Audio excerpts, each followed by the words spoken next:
Hey guys, how's it going? It's your boy M.K.S here, back in another video. Hope everyone had a good Friday where you are, or if it's still Friday where you are. I hope you're having a good Friday. Um, Anywho, yeah. A while back, I planned to talk about football on all possible Fridays, but I didn't quite get around to do so. I didn't remember to do so, or whatever. So every possible Friday, I would love to talk about football. And on Saturdays or Sundays also talk about football or call it soccer on those days like soccer Saturday and soccer Sunday due to my patterns and alliterations, but I'll try not to waffle too much. Um, I can be a bit of a ninckumpoop, I know, or Nut-ter or whatever the word is. Um, Naive Ninny, as I say. I heard that term in Beverly Hills Ninja or whatever it's called, so I thought I'd use that term Ninny. But yeah, anyway, arguing from the point of ignorance, as I say. Although it's not much of an argument. But anyway, yeah, I thought I'd talk about some of my thoughts on football, dreams, plans, goals, general opinions, and that kind of thing. For any Americans out there, football, by football I mean what I would call the proper football, to be honest, which is one way you use your feet. But I don't want to offend anyone if I can help it. But yeah, I just thought I'd talk about some of the stories I've heard recently about football. I'm not hugely clued up, as you can probably tell, but so, but yeah, from what I've heard or what I know, um, so I don't have as I'm the only person who really follows football religiously in my family. I don't really have any. I don't have like Sky Sports or any sports channels specifically or anything like that. So I don't get to follow a lot of the news that much. The news I get is normally on YouTube or whatever, sometimes on Google, but normally on YouTube itself. But yeah, anywho, so obviously the PIF bought Newcastle. They're doing really well at the moment. They're flying high. So I have no really real affinity for or anything for or against Newcastle, to be fair. Although they do seem to be a bit smug now that they're doing well, but that's probably just banter or whatever. As they say, I know they were giving it to the Man United fans when they beat them. Although I can imagine Man United coming back and saying like what they've won in their history versus what. But I mean, Newcastle could also say like that was history. But I did hear something about like there was, or I think the PIF are being under investigation for owning Newcastle. And like there's been complaints, possibly by rival, like what they call the Big Six in the EPL, English Premier League, which are trying to do everything they can probably to stop Newcastle from being a major competition for them. I think a lot of people argue. I mean, obviously, human rights groups actually tried to go against the takeover deal. But as I say, I don't have any particular animosity against Newcastle or anything for or against Newcastle personally. But obviously, I mean, I imagine a lot of fans would probably say it's hard to feel, it's hard to be against them because they've been through quite a lot, like 14 years, I think it was, of Mike Ashley, which they were not happy with. So in a way, I suppose they probably deserve this, especially fans who are still loyal to them for all that time. So I'd love to read comments from football fans generally, like from Sunderland, Newcastle, Man United, Man City, Liverpool, and all that kind of thing. But especially my fellow Italian football fans, as anyone who's seen my previous videos will probably know, or at least some of them, or many of them actually, probably most of them I cover where I cover Italian football. So but yeah, I'm a huge fan of Italian football and Celtic, and I'd love for Italian football and Celtic to be more united. And I thought if the PIF, let's say, do have to sell Newcastle or have to or even have sanctions against them, heaven forbid, and like I think that would be a bit harsh since there's been all that money. And they had to get rid of Newcastle. I mean, if what happened with Chelsea happened to them, what happened with the Russians and sanctions, I think that would be very harsh. And I suppose America's probably got to be a bit careful, America and probably the UK, on putting sanctions on a lot of people because eventually they might do the same back, I suppose, or it could go to backfire. It could push those countries to be even more united together. So a little bit away from football, but I know a lot of football is to do with politics. But on the subject, as I say, of politics, and I'm not finishing one point at a time, I know I do jump from one point to another, but I thought with Newcastle, sorry, it would be interesting if the PIF, it would be quite an interesting story. It would be kind of ironic and perhaps, or I don't know if that's the right word, but kind of funny in a way. Obviously, Newcastle fans would disagree with me. I'm sure Sunderland fans would find it hilarious, or people who, for whatever reason, hate Newcastle would find it hilarious. But I'm sure neutral fans or fans of Newcastle or people who have a soft spot for Newcastle would feel sorry for the club. But yeah, if they had to get rid of the PIF or the PIF had to get rid of them or whatever, they had to part company basically. And as some Newcastle fans said, they can't really go back to Mike Ashley. But it would be interesting who would be their new owner. And if they had to go back to Mike Ashley, that'd be terrible, I'm sure, for Newcastle fans.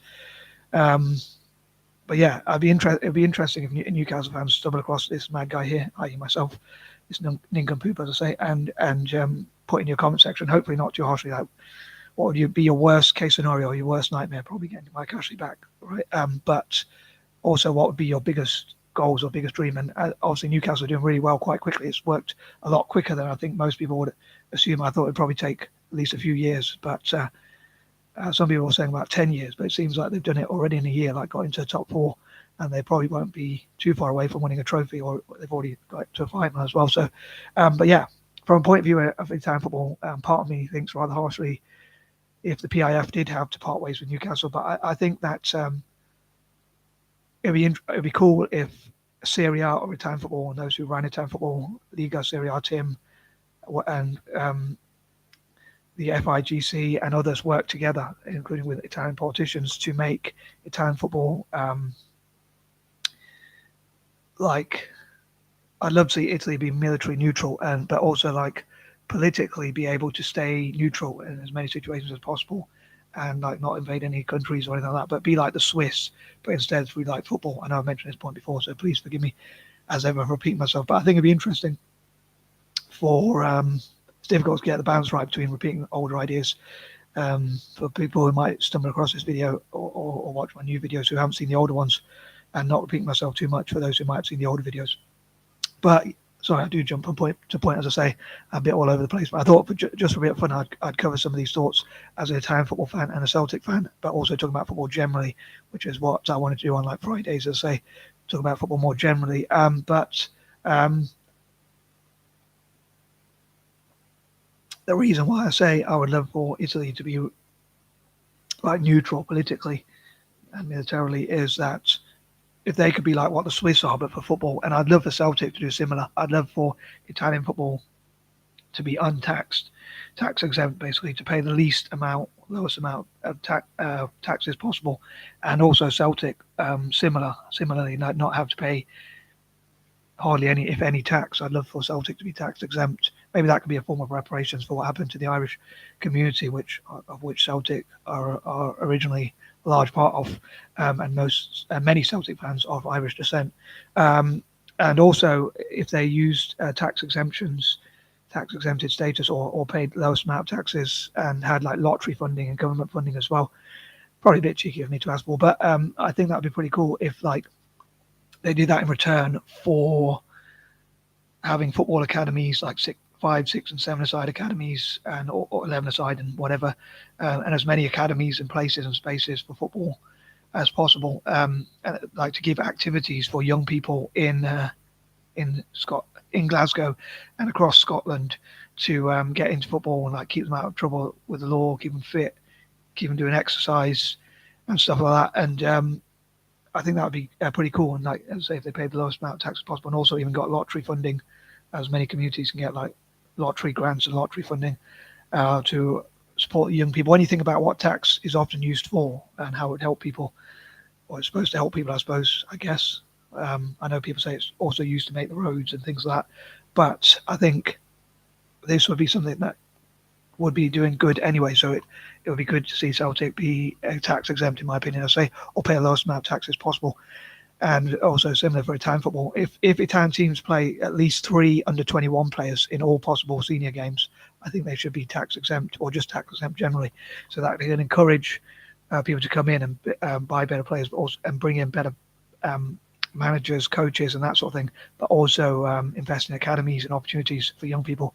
And if they could bypass sanctions, if they were military neutral, so Brazil, Russia, India, China, South Africa, and many other countries around the world, and like sovereign wealth funds, every possible country having its own sovereign wealth fund investing in Italian football and Celtic would be another dream of mine. And like places and nations, entire nations, countries, sovereign wealth funds, hedge funds, private equity funds,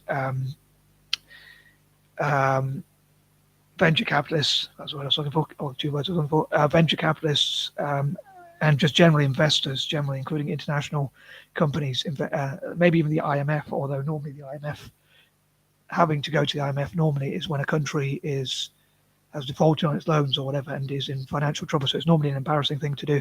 But I think it'd be interesting if the IMF, maybe to improve its relations or its image with people in Italy at least, and with Celtic, maybe if they invested in Italian football and Celtic. Obviously, I'm a bit biased, the IMF for Italian football and Celtic. And also, if the EU invested in football pitches in Italy, maybe to sort of bribe the Italians or convince them to stay in the EU, so they wouldn't leave, just like Brexit or whatever. And also Celtic, although Celtic is in the UK, I think it'd be great if amongst Celtic fans to give themselves a better image, the EU funded football pitches for Celtic as well, in Glasgow and across Scotland and around the world. But yeah, I'd love for as many investors to invest in Italian football and Celtic as possible. Yeah, and to be able to bypass sanctions and things like that. And I'm sure there's a point I was going to make, but I forgot. But yeah, I thought I'd do this video for a bit of fun. I know I'm sort of being a bit incoherent and I haven't really planned it as well as I like. And but I just thought I'd have a bit of fun with this one, like not really plan it too much. And problem is I do repeat it myself a lot, I know, and I do sometimes forget my points. But I hope some people out there enjoyed it. And again, I'd love to read from football fans from all around the world, EPL fans, possibly even Rangers fans, Celtic fans, certainly fans of Italian football and Celtic, and yeah, like what Italian fans and Celtic think of each other, and things like that, and what you think, what do Celtic fans think of a partnership with Italian football. And I suddenly remember my train of thought. I was thinking, like, as I'm a libertarian fan of Celtic, I'm an anti-imperialist and a libertarian at the same time, and or certainly a lot of Celtic fans, if not, are either left-wing or even socialist or communist, unlike myself. So I wonder what Celtic fans would think of, like, energy companies investing, as well as energy drink companies, even energy companies themselves, like EDF, Centrica, and British Gas, and others invested in the club. Like, I'd love to hear, hopefully, as politely as possible, excuse me, what Celtic fans would think of such. But yeah, me personally, as a libertarian, and someone who's pro-capitalist, although I'm not materialistic, but I'm quite capitalist in terms of I believe in free choice as a libertarian, and I can be right-leaning in some other ways. I would love to see, like, as many companies as possible, even energy companies, energy drink companies certainly, and others investing in Celtic. Also, the company CEX, which I like, it says we buy and sell games or stuff like that, or buy and sell games through us or whatever. I'd love for them to have a sponsorship deal with Italian football and Celtic, with Serie A and Celtic especially, or maybe even lower leagues in Italy. And I wonder if, I don't know how much money they have, to be honest, but I wonder if they could, like, sponsor, like, Italian teams and have like $1 million or £1 million even deal with Italian teams, like, to sponsor the shirts and also stands, and do similar with Celtic. I wonder what Celtic fans would think about that. But yeah, so, like, if it said we buy and sell your games through us or whatever, and tells what they do, and they also sponsored stands and things like that, would you welcome that investment if they invested, like, say, £1 million? Although that's not a huge amount of football nowadays, but in Scottish football it's quite a lot. Or would that not be an investment that you would find interesting for whatever reason? Or like, I suppose Puritans wouldn't want to see any name changes or changes of the kit. They want to see the hoops in its original form. But if there was a new kit that came out which had that on the kit amongst the hoops, or even Red Bull sponsoring, like, Red Bull, saying Red Bull on the kit, but we still had the hoops, would that put you off or not? I'd love to know. And anyway, I'm going to wrap this video up, and here goes. Peace and love.